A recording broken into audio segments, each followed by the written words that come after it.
By now you should have finished shooting your own movie. I hope it was cinematic. I hope you found some unexpected surprises. And I hope as you begin the process that I'm about to dive into, I hope you're doing it with a little bit of confidence in what you have captured. A little bit of confidence is about how much I have right now. This part of the edit process where I look at all my footage in the edit bay is daunting and scary for me. The idea that I have to take all of this and turn it into a story, but that's what I'm going to do, and that's today's lesson. I have no idea what I'm looking for. I have no idea what I'm doing. I just start. I just dive in with like this pile of clay, and I'm trying to turn it into a beautiful sculpture. But this part is fun. And looking at all of this footage, like there's a certain sense of accomplishment. Like I know that somewhere in here is a movie, is a story. I've got all the pieces. To continue with the metaphor I used earlier, it's like I'm looking at my kitchen counter and I've got all the ingredients I need to make an amazing meal. Now I just got to cook it. If you're feeling that way, that's good. That means you're doing everything right. But I'm definitely feeling that way, and I always feel this way with every movie I do. And if I'm repeating myself right now, it's because I'm trying to procrastinate starting this edit. This is also common. I would love you to get a bran muffin right now. I'm not gonna. We're gonna start the edit. Okay, starting the edit. I literally know my first shot. My goal with the opening shot is to kind of, I want to give the viewer a sense of intrigue. I want them to be like, what's going on here? There's not a lot of time to do that because what's going on here and this is boring are very similar. Fine line between the two. So this shot I like. I'm looking down at my computer as if I'm seeing something interesting, but I can't look down at my computer for too long. So apparently, okay, that's not the take. I knew that I'd delivered my line and turned my head, which is the shot that I'm looking for. I had forgot that it was on two different clips, but I've got options here. This is why I always take multiple takes, even when it's just me talking to the camera. I need those options when I'm editing. If it doesn't work out in the edit the way I thought it would in my head, I've got other options to fall back on. That's especially easy in controlled environments, like when I'm shooting in here. When I was out in the street, maybe interacting with salespeople in the sunglass store, for example. There's no second take there. What I get is all I get. That's fun because it promotes that sense of spontaneity and realness, but that's also an extreme liability when you forget to check if your microphone's working and half of your movie is shot with no audio. So, apparently... Oh, stumbled on my words.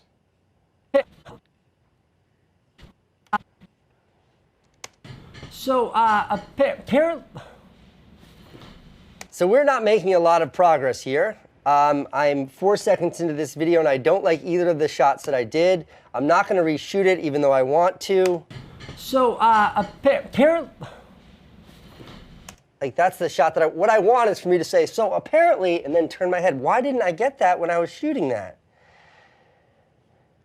Okay, I'm going to cheat it with the sound. So what you're seeing me do here is I'm going to take the tail of that line, so apparently, and I'm going to lay that tail under the next shot, and that will, to the viewer, hopefully hide the fact that I didn't actually turn my head in the first shot. It will connect these two shots in a way that, with any luck, it'll have the viewer not even notice that there's a cut there. The very best edits you can do are the edits that are never noticed by anyone watching your movie. That means you've succeeded. Okay, that is the last frame there before I turn my head. Apparently, the goal here is that this looks like one contiguous shot. Let's see if it was accomplished. So apparently, now it's a home run.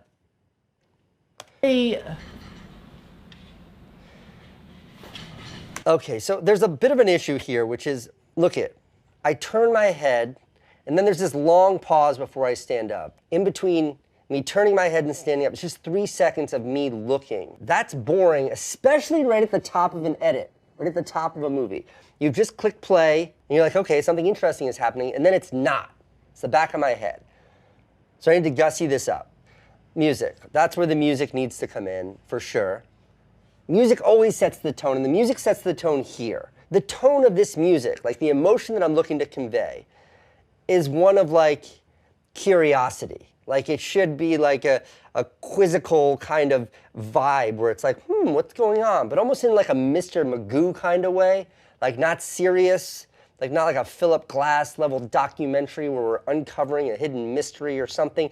This is meant to be playful. It should be soft and gentle, but curious, like a boom, boom, boom, boom, like what's coming next kind of foreshadowing via the music. And that needs to go one more time. Currently, boom, boom, boom, boom, boom, boom, bing, bing, bing, bing, bing, bing, bing, bing, dong, dong, dong, dong. You know, like, let you know, I'm trying to figure something out. How do I do this? Come on, let's figure this out. That's what the music needs to say. So now starts the music hunt. I organize all of my music into a file called music. After I use a song, I usually mark it as used by just putting like a red tag on it, and I know I've used that song before. I try not to use the same song more than once. Maybe that's specific to me, but like, I don't know. It's like the music has such a relationship with the imagery that if you hear a song in one of my movies and you've heard that song in a different movie, there might be some disconnect in that. You might associate it with the other movie. A quick aside. If there's a song that you love because you saw it in a movie, you can never use that song. You can never use music that you discovered in another movie, because if you discovered it in a movie and it was so good that it stuck with you. Son of a Preacher Man in Pulp Fiction was so good. Every song in every one of Wes Anderson's movies, brilliant. You're not allowed to use any of those songs because they're already spoken for. And if I see your movie and it's got some Wes Anderson, John Lennon song in it, I'm immediately gonna just think of my favorite scene from Rushmore, and I'm not gonna be thinking of your movie. That's like a Caseyism, take it personally. I mean, you do whatever you want, but I feel that way. Okay, now time to dive in here. I'm gonna start with this here because this is a kid that I met online. I listened to their SoundCloud, I was like, this is great. And then this individual sent me like a whole library of kind of beats and sounds that might work. So with any luck, I will find something in this catalog that does work. Now, assuming you don't have like your own catalog on your machine, this is where you could turn to like an online music source, a place where you can license music for relatively cheap. On YouTube, but they have a whole catalog of music and beats that you can use for free that will work on their site without having any monetization issues. I mean, or just use whatever music you want. I'm trying to make the best movie here. Don't let the music hold you back. Scary, ominous, horror, no. Serious, foreboding. Something's coming, and it's a little dark. Maybe uplifting, maybe inspirational, definitely not what I'm going for. Right? Curious? Where are we headed? Oh, that's where we're headed. I do wish that intro was longer though. Let me just see where this song goes.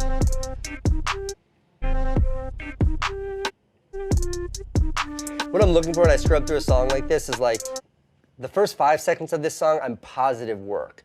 But if it goes to a weird place, like it gets too fast or it just sort of shifts in tone to something darker or inspirational or something more melancholy, then I think twice, because then it means I'm not going to be able to use that same song for this whole act or this whole segment. This is great. A little repetitive, but that's fine. Okay, let's see if it works. Now, where to place this song? I want this song to kick in at the exact moment the viewer of the video thinks to themselves, the heck is he looking at? So that's what I'm looking for, okay. apparently, There. Back a couple frames. Watch it from the top. so apparently, Actually, I need a couple of frames here. I'm a viewer right now, and I want to sort of be able to look at this set before I start talking, before I know that I have to pay attention to the funny-looking guy in the glasses. I want to be able to examine the set. That's a very interesting shot, all that chaos. so apparently, A little too soon, maybe. Yeah, okay. Uh-huh. Right? Okay, that works. I'm like, something curious is happening here. You have like 10 seconds to make your viewer, to make anyone care about what your video. You have like 10 seconds is generous. You have like 3 seconds to sort of pull them in enough for the viewer to give you 10 seconds and to keep going and to hang in there and want to see this video through. So, of course, I'm obsessing over these first, like, what are we at now? We are at 8 seconds. I'm obsessing over this because this is the first thing the viewer is going to see when they click play. And one rule I have, this is a good rule. Never put titles at the beginning of your video. Never put some vanity like, you know, a film made by Casey Neistat with cinematography also by Casey Neistat, edited also by Casey. Like, you don't need it. I know it feels good and maybe it makes it seem like it's more pro. No one wants to see it. A good rule is like, put the credits at the end, because if people hang in there long enough to get to the end of your movie, then yeah, they want to see who made it. They want to see who did the cinematography. They want to learn who made all that awesome music. You have to earn that. You have to earn that by getting them to sit through your whole video. Don't put it at the beginning. Just make your beginning really interesting so they'll hang in there. Apparently, where I cut that depends on the next shot. Like, how seamlessly can I weave these two together? By the way, this shot's awesome. This shot is great. I'm trying to match getting up from the chair and walking up to the screen. Doesn't need to be perfect, but like, obsessing over continuity is one of my secret passions. So this second shot is so different from this first shot. I need the audience to know this is the same space. You're looking at the same space, but from literally opposing directions. One is facing east, one is facing west. This is a prime example of a sequence that makes it feel like I filmed this with 50 different cameras, but it's just one.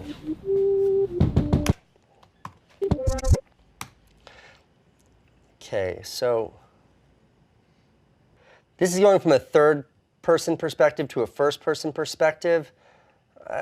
For me, this is like such a satisfying shot progression. You're seeing me from this direction, you're seeing me from that direction. I'm walking away from the camera, I'm walking into the camera, and I'm showing you the perspective of the camera.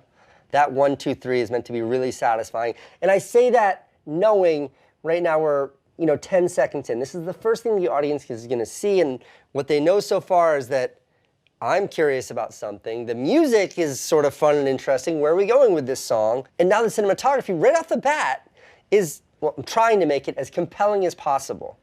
The cinematography is not this good throughout the whole video, but at the front, it's great to lure people in. A little bait and switch. I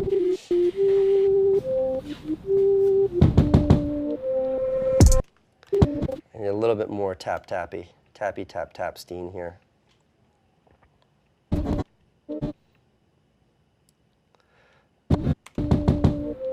There we go. The reason why I used this clip's audio under this is to really make them match. I'm sure it'd be close enough, but why not make it perfect?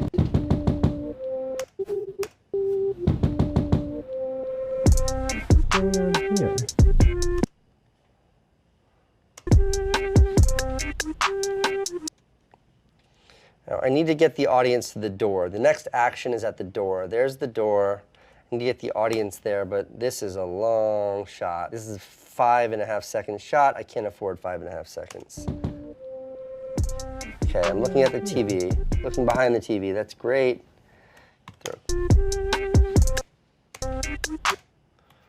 See this swish pan? It's blurry enough that maybe I can cheat it. Let's see what this feels like. That's 1 second and 20 frames, almost 2 full seconds I just chopped out because this, no additional information. There's nothing interesting in this shot. Get rid of it. I like that. Okay. Camera pans up. Now I'm looking at the door. I'm letting the audience know action's at this door. Look up, cut in. Pull back. All right, that's the That's the action. Ready? There. So. Feels good. Okay, now I have all of these redundant shots. Like, look at these redundancies. 1, 2, 3, reverse angle, 4, 5. It's all the same stuff. These shots are all awesome. I put a lot of work into these shots. I like these shots. My favorite kind of cinematography, like locked off shots with really square, with the subject matter being really square in the shots. I love it, but nothing here is new. Look at, this is like 20 shots of the same thing, and that thing is a door. This is not interesting as it is. So I need to really make this interesting now with the edit. I'm trying to communicate one thing here, that I fixed the GoPro that was stuck in the door. So I want to do this as efficiently as possible. I want to leave each of these shots up long enough to sort of focus on them and see what I'm seeing, but not long enough where you can indulge in that shot, because there's too many. In aggregate together, they'll equal something way more than they would if they were just standing alone, if they were just one part. So here's where I am with the sequence. Ready? Boom, boom. Next shot. I pull it back. Next shot. Okay, this eyeball shot is amazing, but I need about 2 seconds of it. You see, look, I think when I was shooting this, I mentioned how I kept looking at the camera to see myself in the monitor to check framing, which doesn't work. That's what I'm doing here. But then I look into the lens there and it kind of works. And also, continuity error. Look, I've got on sunglasses, and then here it's just my naked eye. I will ask you, the audience, to forgive that mistake. It's such a cool shot, I'm not going to let it go, even though I kind of screwed it up. Huh.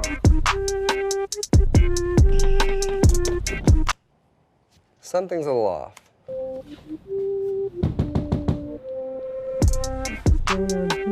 Okay, listen to this part of the song. The ramp up. That beat means something should be happening. Listen to the ramp up again. A ramp is when it goes like,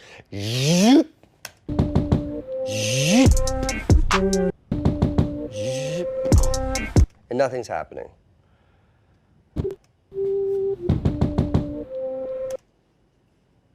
Okay.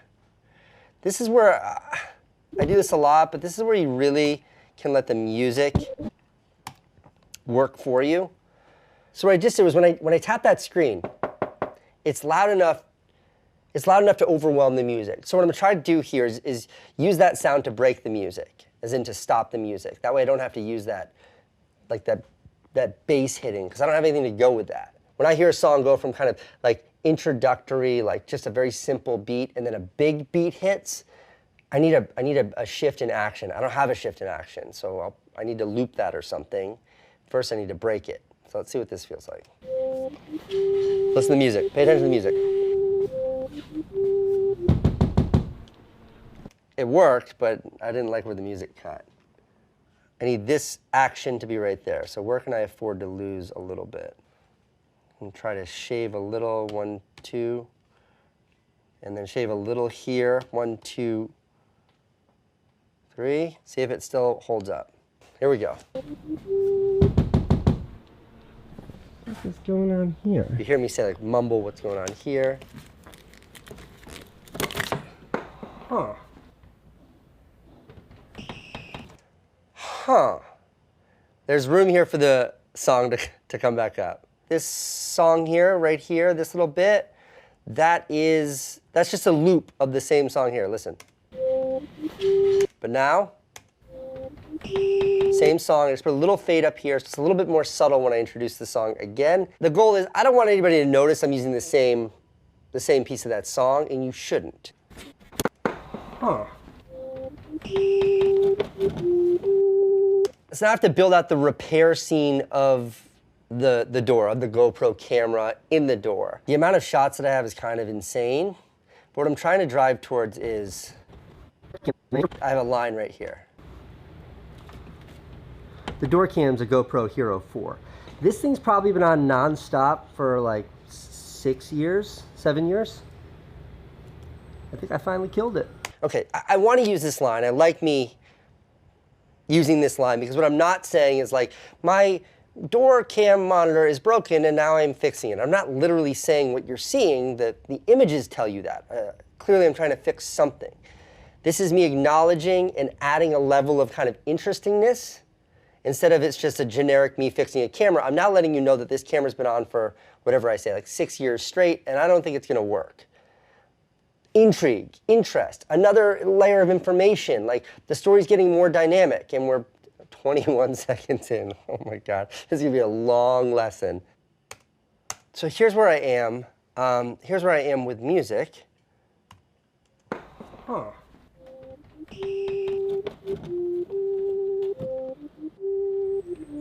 The door cam's a GoPro Hero 4. Song again is killing me.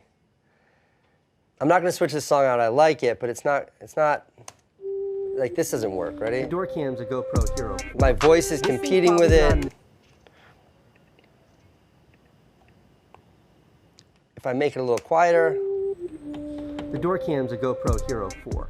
This thing's probably been... Yeah, that doesn't work either. I'm trying to build momentum with this sequence. The momentum is me actually doing the action, which is fixing the door cam. If there's too much momentum, the audience isn't gonna understand what I'm doing. It's just gonna be this sort of montagey sequence. I'm adding new layers of information with what I'm saying, which hopefully sort of boosts the interestingness of it, but there's a cadence here. There has to be pacing, there has to be flow that works. Otherwise, it's not gonna be satisfying to watch. Music plays a huge role in dictating that pace, and right now this song just isn't hitting where I want it to hit. So I can try to re-edit it to get me there. Hold on. I think I've got something here. So listen to this. Let me isolate. Get rid of that. Quiet these. Listen. Da, da, da, da, da, da. Hear that drop? That drops. And that's actually leading into the beat. Okay, I'm not using the beat, but maybe I can afford to actually let the song drop out again like I did earlier. Because I'm speaking, that's like an oral cue that perhaps I can kill music there. Let's see it all. Let's see the sequence.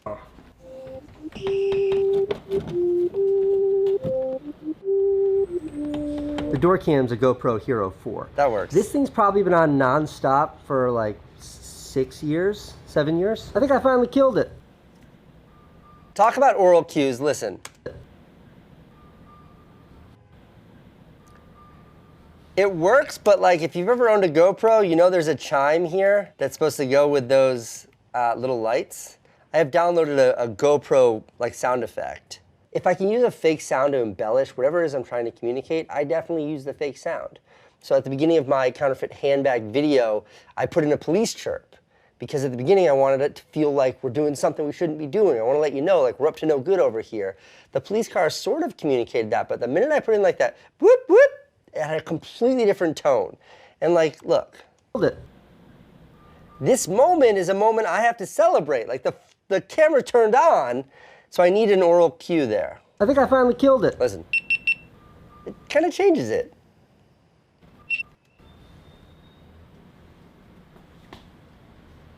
Come on, it still works! All right, this is a little long. Like, watch how long between I turn it on and when I notice the screen and before I say my line. It goes. Come on, it still works! See, this is fat, but I think I have to leave it. Watch, if I get rid of the fat. I think I finally killed it. Come on, it still works! When I get rid of that piece in the middle, it just feels like I'm faking it. You don't see me discover the screen being on.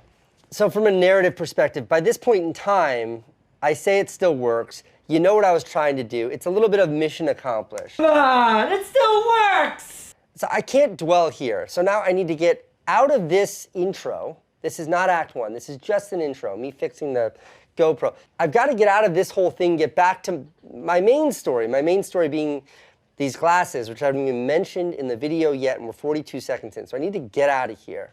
Camera goes back in. I adjust the camera. This shot is questionable because can you actually see what's going on? what's actually going on is this is the reverse, where you're supposed to be able to see through the peephole of the camera moving, but you can't really see anything, you know, and then this is like it being fixed in there. Me checking the camera. Okay, the music has to come back up here somewhere.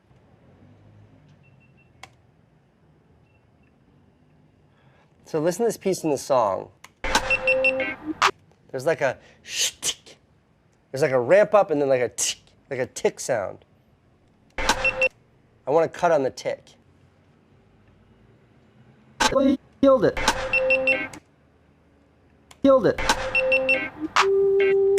Finally killed it. 6 years? 7 years? I think I finally killed it.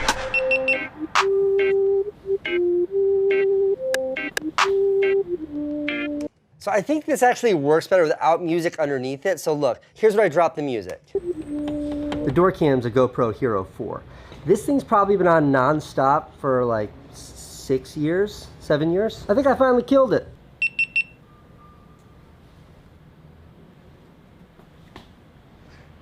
Come on, it still works! Here's why I think that works. 6 years? You want to hear what I'm saying here? Stop for I don't like need this to be 6 embellished with years, music. 7 years? I think I finally killed it. This cut would be awkward, but I think I can probably even mask this with the sound a little bit more. Finally killed it. Okay. That works. This long silence, ready? You, the viewer, realize that it worked before I realized that it worked, because you can see stuff I can't. Like me, Casey, the character, the real person in this video, I was staring at the camera. I didn't see the screen turn on. By having it silent, I'm able to sort of lean into that tension. Is it going to work? Is it not going to work? Is he going to notice? How's he going to react? Music there might tell you how you're supposed to feel. The absence of music is, I don't know, for me it feels like sort of curious. It's intriguing. I mean, it's not that intriguing, but you know what I mean. Here, ready?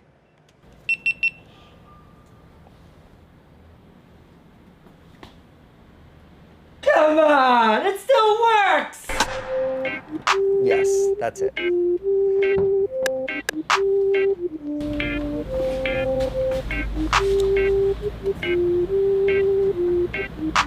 I wave. Okay, perfect. And now my intro is done. Let me just drop in a shot of me talking next so I can see what that feels like. Me talking starts. Ah, it's better. Okay, right here. So the music is serving a really good role here because the music is letting the viewer know that the scene is over. It's doing the heavy lifting for me. So not only does this shot sort of feel like a punchline, like it's funny, but listen to how the music plays in. Da, da, da, da.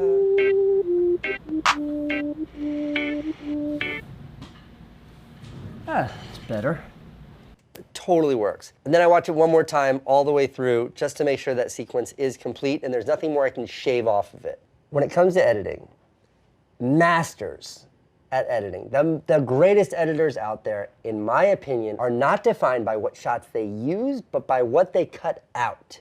You want to strip everything down. Rick Rubin, like the greatest hip-hop music producer ever, in my opinion. Rick Rubin, when he works with artists, he strips out as much noise as he can to get to the rawness of it. I love that. And when it comes to videos, for me, it's just like, chop everything out. Just cut everything out until you're left with the best version possible, no matter how much you love a scene. With that, I'm now going to review this and see if there's anything else I can shave out to make it more concise, make the pacing better, more pleasing to watch. So, apparently...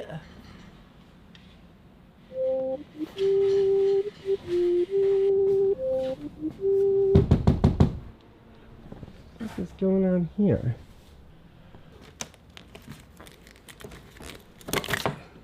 Huh.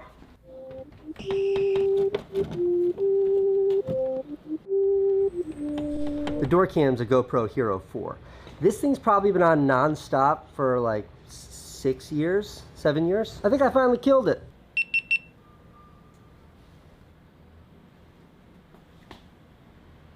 Come on, it still works!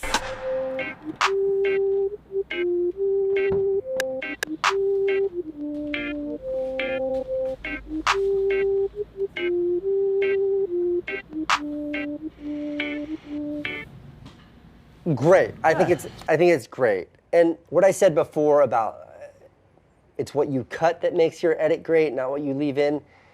I think there's like a natural question, which is like, well, how do I know what to cut? And the answer to that is really challenging.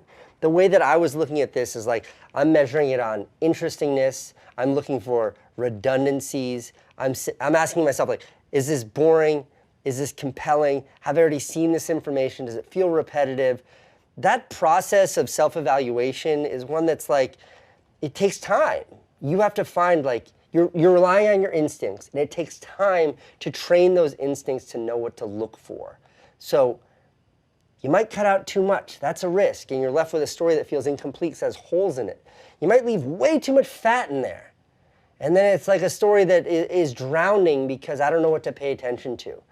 And that process, it really does take time, but I think if you're looking for it, that you can actually speed it up. If you know that what you're looking for is a way to like hone your skills, to make your stories as concise as possible, if that's what you're doing with every review, you will get there and you'll get there faster. But what I'm doing, there's no science here. This is just intuition. If I were to edit like one of my early movies now, if I were to edit Bike Lanes today, I could have made that movie 2 minutes long, faster and funnier, and people would have liked it more. But I don't have that luxury, so I'm just trying to get better here. So with that, I'm now back at my desk in our story here, and it's time for me to set up what this movie is actually about, which is the video camera sunglasses. Ah, it's better. Okay, I like that line. Ah, that's better. That works. Okay, so see, I punched in, I zoomed in for the... So apparently Ray-Ban... I zoom in for the delivery of these lines. I did that because, again, this shot, this wide, it's meant to show you the context of the whole space. The focus of this is meant to be that screen behind me. It's not meant to be me or what I'm saying. The focus here is the environment. The minute I deliver the line, the focus needs to shift from the environment to me and the substance of what I'm saying. So apparently... A lot of takes here. So apparently Ray-Ban launched a pair of sunglasses that have a built-in camera? So I said it a bunch of different ways, but I'm using this because I say the word "so apparently." And if you remember... So apparently... And then I interrupt the whole thing. And what this is doing, I don't know if people are going to pick up on this, but somewhere in the viewer's subconscious, maybe they'll connect the dots that... So apparently are the two words that actually start this story. And everything in the middle here, this was nothing more than sort of a quick speed bump, a minor digression, a non sequitur in my story, and now we're back to the story. So apparently Ray-Ban... I'm trying to join these shots together. I'm doing it with audio. The video sort of does it, but I like how I hang here after I say, that's better, and I lean forward. It also nicely dovetails with me leaning forward here. Better. So apparently Ray-Ban launched a pair of sunglasses that have a built-in camera. Now, Camera?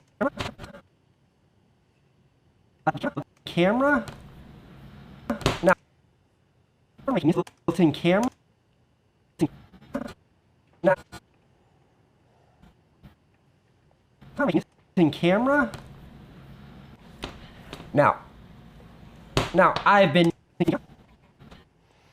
So again, this is a little bit tighter. This is a lot tighter.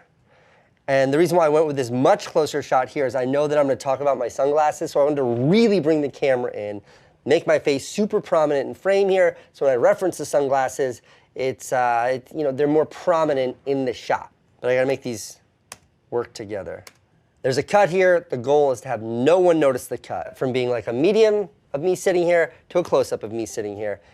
I'm hiding the cut behind a little bit of audio, behind this audio, which is me finishing this line, this audio. Camera? So if I can put the second half of the word camera under this shot, then maybe... Sunglasses that have a built-in camera? Now, I've been known... Built-in camera? Now, I've been known from time to time to wear sunglasses, and I also sometimes use a video camera, so this seems like maybe an appropriate product for me. Great. An appropriate product for me. Cut. Appropriate product for me. There. Appropriate product for me. All right, now I'm just going to watch back that sequence. I'm not going to watch back the whole movie here. I know that my intro felt good. I don't need to see that whole intro attached to the beginning of this first act here. I just want to see what the lead up feels like and then how that like monologue to camera, how that flows. That's what I'm looking for. It's better. So apparently Ray-Ban launched a pair of sunglasses that have a built-in camera. Now, I've been known from time to time to wear sunglasses, and I also sometimes use a video camera, so this seems like maybe an appropriate product for me. I think that feels good. So we're talking about what is essentially 16 seconds of me talking to set up the whole movie. I don't say anything in this 16 seconds that isn't super directly, very literally related to what's about to happen. I just deliver the facts and then we go. I don't know if this is like my own personal insecurities talking or if this is me, like the filmmaker talking, but anytime I'm doing this shot, I'm sitting talking to camera like I'm talking to you now, in my movies, I want to be really concise with what I'm saying. Like, I start from a place of like, I don't click play on a movie so I can watch a guy sit and talk, unless that's the point, and that's not the point of this video. This is just here meant to set up what the video is. So I want it to be as minimal as possible without feeling like I'm cheating the movie. It can't just be a blip. It can't be this long drawn out thing. It needs to sit somewhere in the middle. Give me the minimum amount of information to get moving. And I do think I accomplished that. I like this. This works. See how I end again? Seems like maybe an appropriate product for me. What I don't say, and I didn't even record this, it's not in my roughs here. I never say the words, and now I'm gonna go buy these glasses. Because I set something up, but I don't want the audience to know what I'm about to go do. I don't want to let them in on that because this is fun and exciting, and I know the shots. We just did them. I've got this shot, I've got this shot, I've got all this fun momentum going through the city. What happened here? I've got all these shots that I'm gonna use that are awesome. So that's what I want it to be. Me finishing this line. Appropriate product for me. And then boom, we get this explosive sequence. Like, just give it to me. I want to embellish the intrigue and I want to keep people from getting confused. I don't think this is confusing. And like, to go from me saying that's a product for me to this like fast-paced action scene in the street feels pretty good.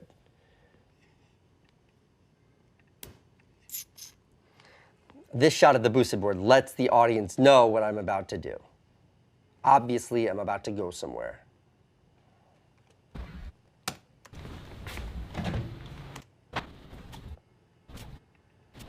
I'm gonna go wide to tight here. So I've got the shots in there, but I need the music back. A minute ago, I talked about how this song like has this big bass drop in it, and how that was not good for the previous scene. That didn't work for the previous scene. Well, it definitely works for this scene if I can time it right. Ready? Finally, I'm gonna get to use that bass. Like, finally, there's an opportunity for me to lean into.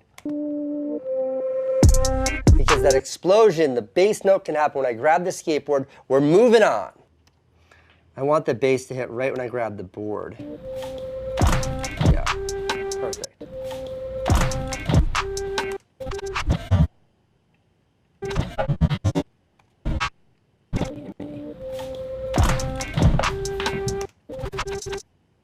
Great.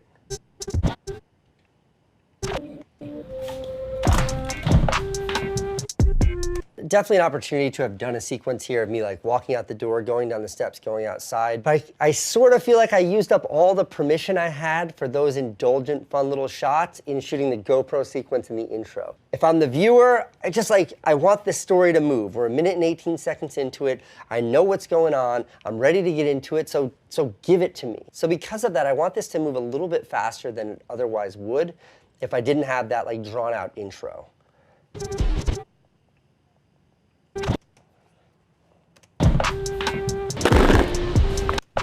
Let's see the drop on the skateboard.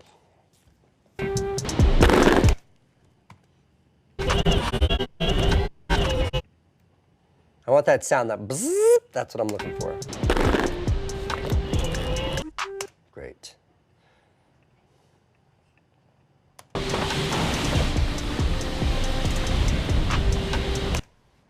So if you remember, this was the spot where I found these construction workers, and their like jackhammers were so in my face that I was like, this is interesting, there's something here. I want that interestingness to work here, but I'm not sure. And what I'm doing here from like, this is just a little thing, but like, I look over my shoulder. This has nothing to do with the movie, but I always do that when I'm filming myself on the skateboard to make sure I'm not gonna get hit by a car. When I'm talking to the camera while riding an electric skateboard through traffic in New York City, before I click record, I like to take a peek to make sure nobody's gonna run me over. That's all that is. It kind of feels right, look. See, if I just started here. Happy to see the city. Maybe that feels right too. Okay, I take it back. All right, I'm gonna split the difference. Happy to see the city hasn't gotten any quieter since I've been gone. Music comes up, we move. I know there wasn't too much interestingness that I captured between the construction site and actually getting to Ray-Ban, which is right here. But I'm scrubbing through this stuff to see if there's something.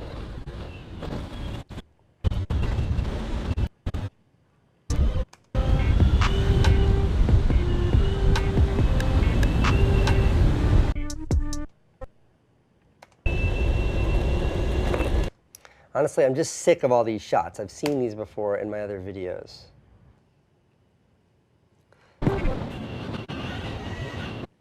Let me see if I put... Maybe the answer to what goes there is nothing. Just get me to the store.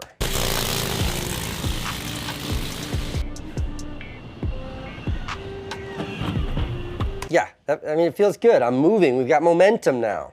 Okay, heading into the Ray-Ban store.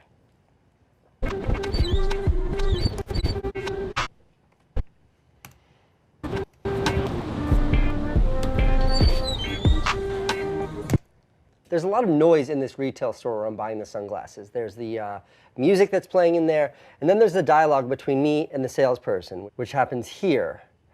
I don't want music playing here at all, so I need to find a way to break the music again. I need to find the spot. There's a beat that I like. Ready? That beat right there. I don't know a lot about music, but there are always sort of starts and stops and ups and downs in every song. So I try to, bend the songs, shape the songs, cut the songs to suit my movie, and it always works. I don't always know what I'm looking for, but I always find something that works. Listen to this little beat right here. That boof, and then it fades down. So if I cut there,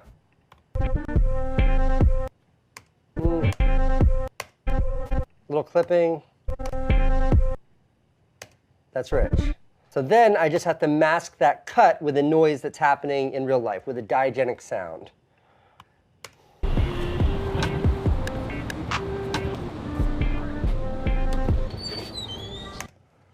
Okay. See what I do here. When we were outside of this store, this Ray-Ban store, I talked about how I like to keep my camera down when I'm walking into an environment like this, someplace that I don't have any control over. So because of that, the cinematography is not good. Like, look it. This is like the hero shot. This is exactly the glasses. The first time you're seeing the glasses, and it's backlit. On the upper left-hand corner here, see this window? The camera's trying to expose to that, and that's why it's just so dark. I don't know what I'm supposed to be looking at here, so I'm gonna have to really put some effort into this to try to make sense of all this. The focus isn't good. Like, movement's too fast. This shot is garbage. Garbage, okay. Let's try this shot. Oh, so this is like a transition situation. Yes, exactly. Do you have these in black? No, the black only comes with the blue. Are those transition as well? No. This is an organic conversation I'm having with a real person, and I'm talking about like... Oh, so this is like a transition situation. Yes. The different lenses on these glasses. I'm talking about... Do you have these in black? Their inventory. Like, No, the black only comes with I can barely hear her. This isn't easy to follow along. So what information do I need to convey here? I need to convey that these are the glasses that I want and that they don't have them. So, I need a piece of dialogue between this young lady and myself that conveys that in as few of words as possible. Can I have, are those transition as well? No. Okay, can I have a pair of these? Oh. No.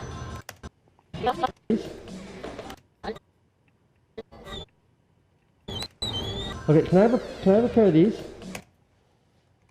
Good. How much do they cost?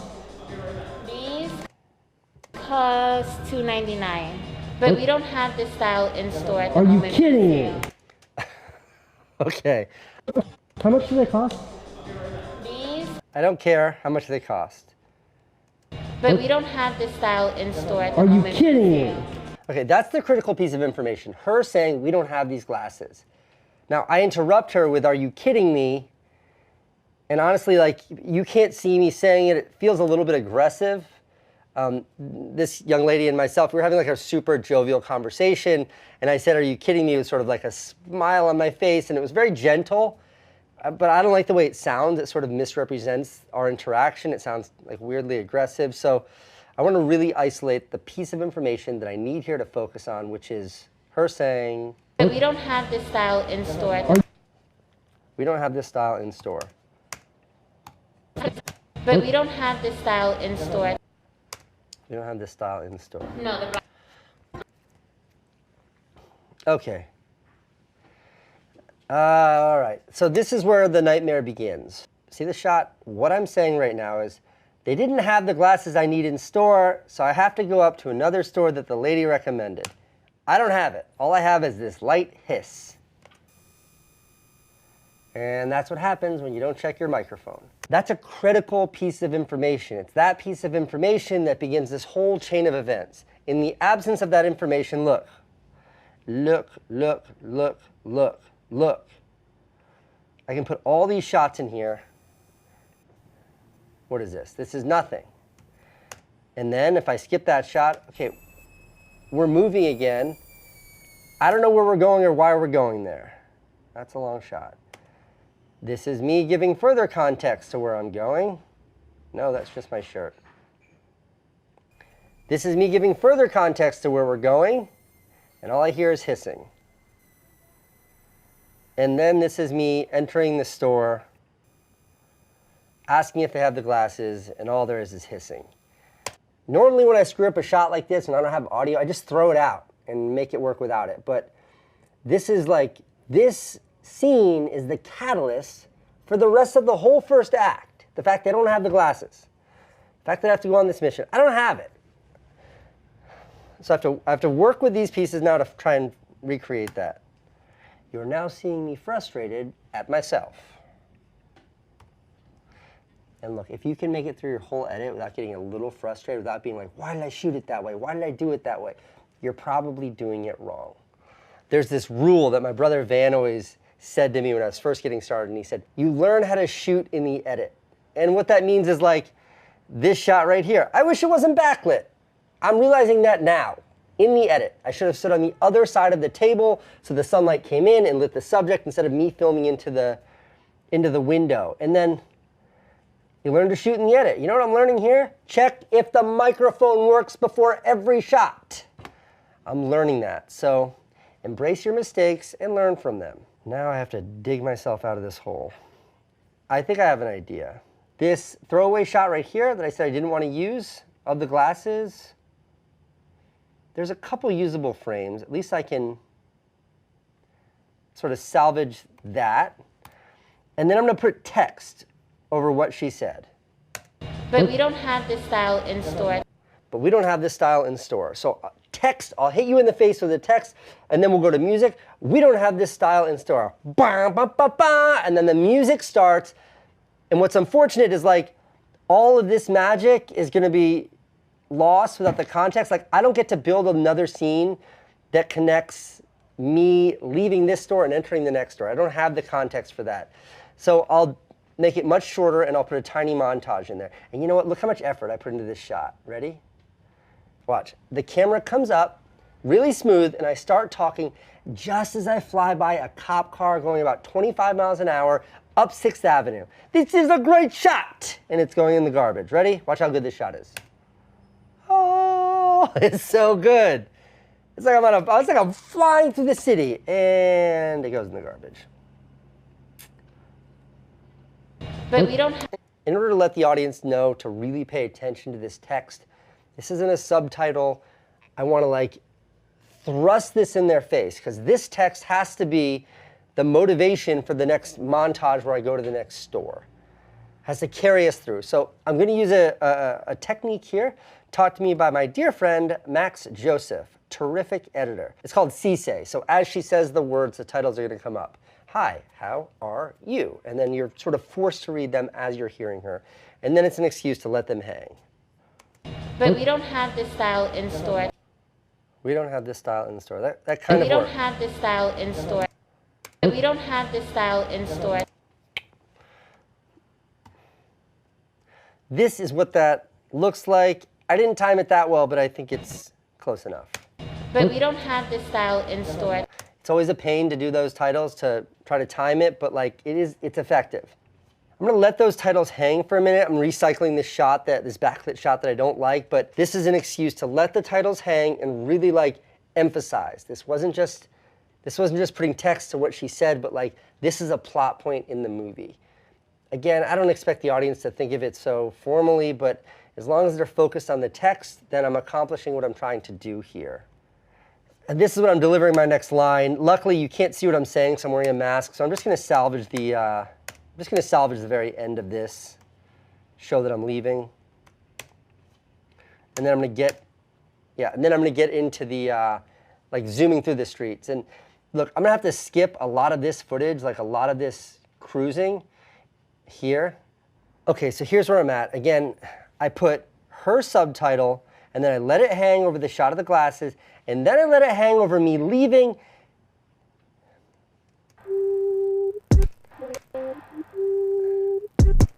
And maybe I can get away with letting it hang over the street, but I'm not sure. The idea is that this text isn't just connected to her saying that, but this is the whole scene, that they don't have this style in store.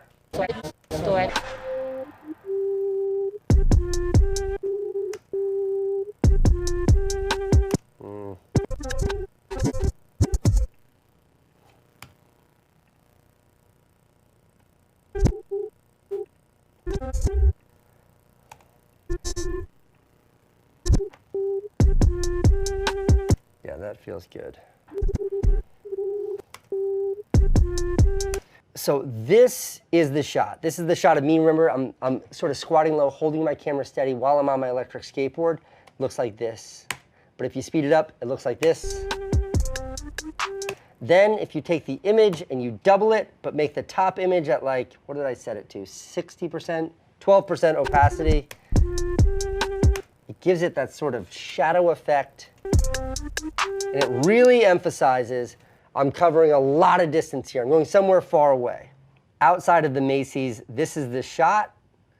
This is the shot that I set the camera up on top of that green box and I time-lapsed the whole building. And then I picked it up slowly and moved in. This is what that looks like in practice. So the time-lapse will move quickly like this. And at the very end, I carefully pick it up and carry it in. And I'm going to time that to the music a little bit and connect that to the previous time-lapse.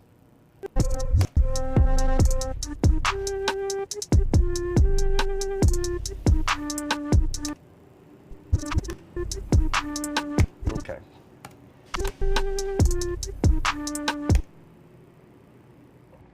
Now, this shot here is magic. Like, this is some of the best stuff. Is that correct or is that upside down?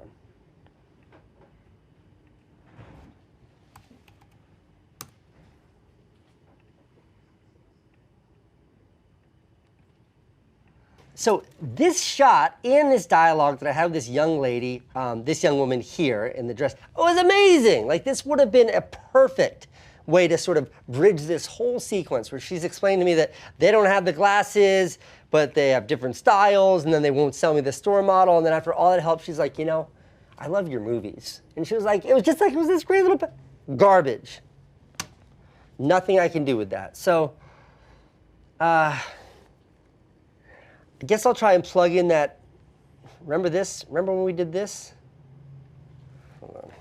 This is when I sat down and tried to like fake, do the voiceover, like record the voiceover. This is the dub. This is my ADR. Listen. While I was in there, which is, okay, they didn't have them there, but I got a phone call while I was in there from a Just me repeating myself different Sunglass Hut over and over. that said that they had them. So I need to make this work, and I'm going to shift things up a little bit here. I've been walking you through my edit process along with me, step by step, explaining what I'm doing. What I want to do now, as we move ahead, is I want to edit the sequence with my head down, and then I want to explain to you what I did. And I hope that gives a different perspective. In addition to like how I'm editing, that'll give me an opportunity to explain why I'm editing it that way. So I'm going to start with this scene. How do I make sense of this voice dubbing? How do I make sense of having lost all the shots? How do I make sense of this great shot, which I don't get to use because there's no audio? I'd love to skip this and just dump all this footage, but this footage has such a relationship. This footage tees up the rest of this scene, the rest of this act, so I have to make this work one way or another. So far, I've used text over it, and now I'm going to try to use this voiceover to make this work.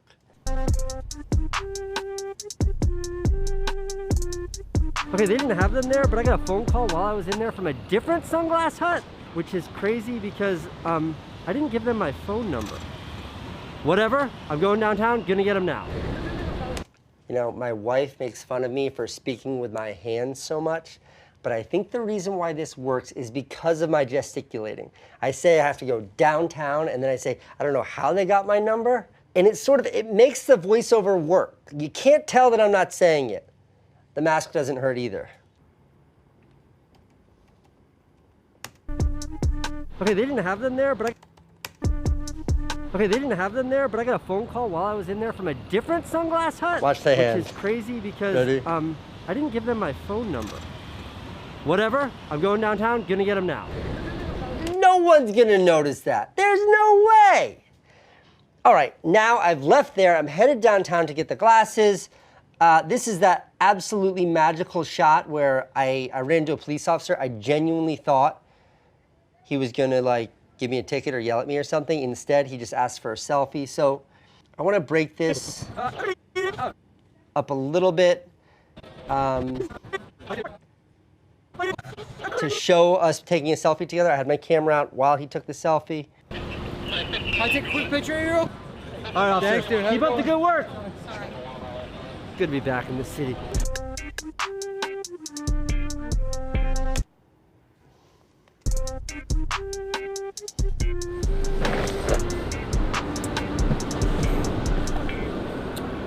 I hope they have them. So this is the exact shot that I use when I'm going uptown. It's just sort of a simple speed ramp.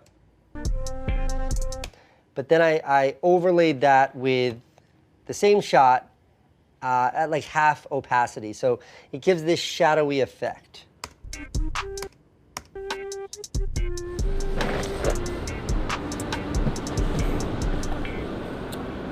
I hope they have them.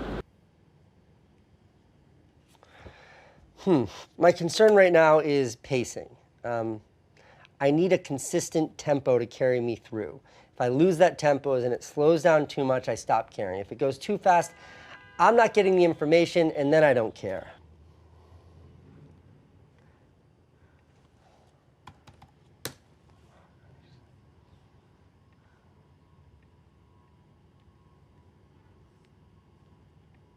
Take care. Nice to meet you. Yeah, here, let me see your phone. I'm really good. I'm from. You the one who called? Guys. Thanks, man. I hope they have them. Hell, you the one who called? I'm the one who called. Mario, nice to meet you. Mario, nice to meet you. I'm Irving. I'm the store manager here. Irving, thank you so much. All right, I'm cutting out this little line where Hell, you the one who called? I'm the one who called. you're the one who called, because I didn't call them, they called me, and as much as I like that interaction, it's just gonna confuse things. So I'm gonna dump that audio and stick it above my conversation with Irving, where I ask him if he called me. If that doesn't make sense, just watch. I hope they have them. Mario, nice to meet you. I'm Irving. I'm the store manager here. Irving, thank you so much. Anytime. Yeah, that worked. I hope they have them. Mario, nice to meet you. I'm Irving. I'm the store manager here. Irving, thank you so much. Anytime. Irving, I got a question. Yes. How did you get my phone number? Well, I have a caller ID and I have a list of the people that have called asking for them. Oh, okay. That makes... So this is the moment when I get the glasses. He says I have them, and then I see the glasses. I want a total tone shift here. I want it to go from this like, that sort of quizzical, curious song of I'm looking for something to something much more playful, something much more fun, something much more like almost victorious, but playful. That's what I need here for music. This is the track that I found, but I only like the intro for this. So I'm looping it. It's just a fun bed. Great. Fun little bed for that sequence.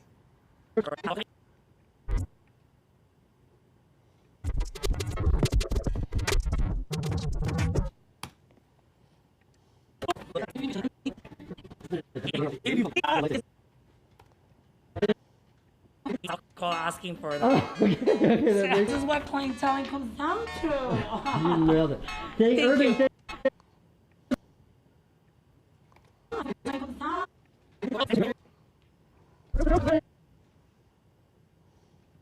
Get my phone number. Well, I have a caller ID and I have a list of the people that have called asking for them. Oh, okay. That makes...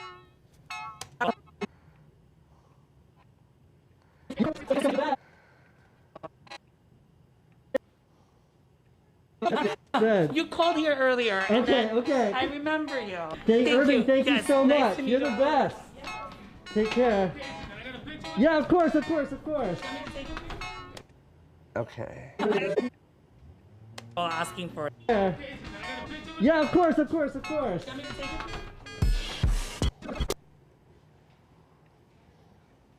Take care. Yeah, of course. I'm gonna use the beat here to hide this cut. It's an interesting interaction, but I think the interestingness of that interaction ends when the security guard says, "Can I have a picture with you?" I don't need to take it any further. It's just, it's a cool little moment. I get through it and then move on. Yeah, of course. I found my next song.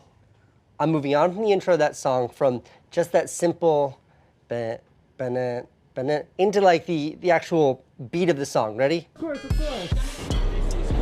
The song's moving. What I want to place here, I have all these shots of like people asking me for selfies, people saying hi. What I don't want to do in this sequence that takes me from the getting the sunglasses all the way to the studio, I don't want any more of the fast motion stuff, any more of the like, of that effort of me showing myself traveling through space. I've done that. And also, in using those shots earlier in this video, it was about showing like this sort of chaos of searching for something and exploring the city to try to find that something. I've done that. Mission accomplished, I've got the glasses. So in this shift in tone, I'm gonna embrace the people that like asked me for selfies and the people that said hi to me, try to make a little scene out of that, and then use that as my bridge to come back to the studio. So this is like taking it away from sort of the music video montage-y part of the movie and getting into something a little bit more human. Plus, I feel like having lost all of that dialogue, because I forgot to have the microphone on, I need to make up for that by leaning more into dialogue for this sequence. You back? Not yet. All right. I miss this city though. Nice. We miss you too. Oh my god. Dude, can I get a picture really Yeah, quick? totally. Yeah, you're on my vlog. Bye guys. Like it's hard to see that without smiling. It's the success. I've got the glasses. I like meeting all these fun people. Everybody's happy. Now I gotta make it stop. Now we gotta like, this is over. Time for Act 2. Bye guys.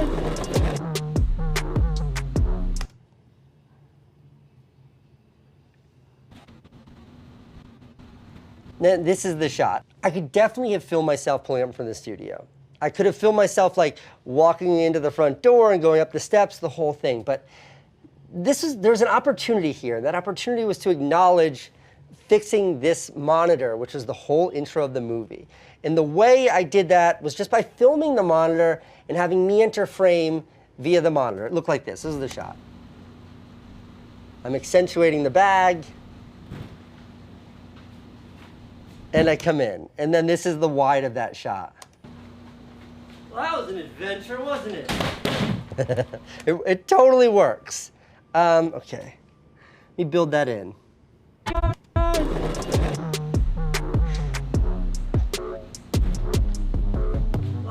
So it works. I did put one little kind of nothing in there, which is after these girls say hi, I put this shot of me skateboarding.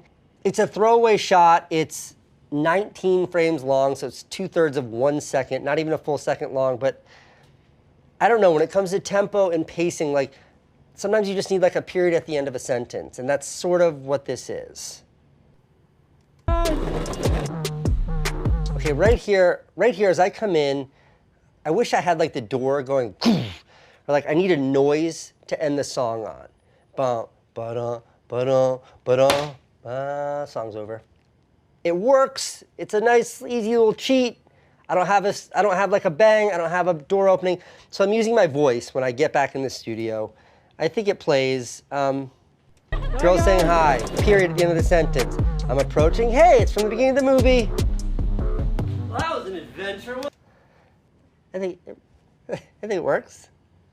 Well, that was an adventure, wasn't it? All right. This shot is ending with me walking across the space, bag in hand. The very next shot is going to be the overhead shot looking down in the glasses for the unpacking. That action is sort of our bridge to Act 2. The next sequence here is me taking the glasses out and scratching at them and painting them and making them mine. And that whole sequence clashes with this sequence. This sequence is about being outside, the city, the adventure of it all. The next one is literally shot on a desktop this big, and it's about the glasses themselves. It's about the subject being the glasses. And it really focuses on that. So with that, it's me physically placing them down that sort of bridges the two, I think. This is me. Look, I'm back where I started. I'm no longer running around. Well, that was an adventure, wasn't it? I've got them. Now we're going into a different storyline. Something new is picking up here. This is different. And that feels like a good place to stop this lesson. So before I do, I want to talk a little bit about Act 1 and maybe give you some things to be thinking about as you start to put together your Act 1 of your video. First is the intro. Those first couple of shots are the way you pull your audience in. You don't have to explain the whole movie in the first shot. You almost never need to do that. You don't have to explain everything. All you need to do is let the viewer know a little bit of sort of the tone, the emotion, the theme of this video, and engage them and get them excited enough to want to come along for the ride. That's the goal of the intro. Once that's been established, then it's a little bit of like a let's go. And you're using your entire first act to set up what your story is. Diversified as my first act was. I'm in the studio, I'm doing the intro where I'm fixing the thing, I'm talking to camera, I'm getting on my skateboard, I'm being turned down, I'm exploring the city. All of that was teeing up my subject, which are these glasses, which will be the next act. That's all of this did as far as the story. I hope that's helpful. Good luck. I'll see you at the next lesson.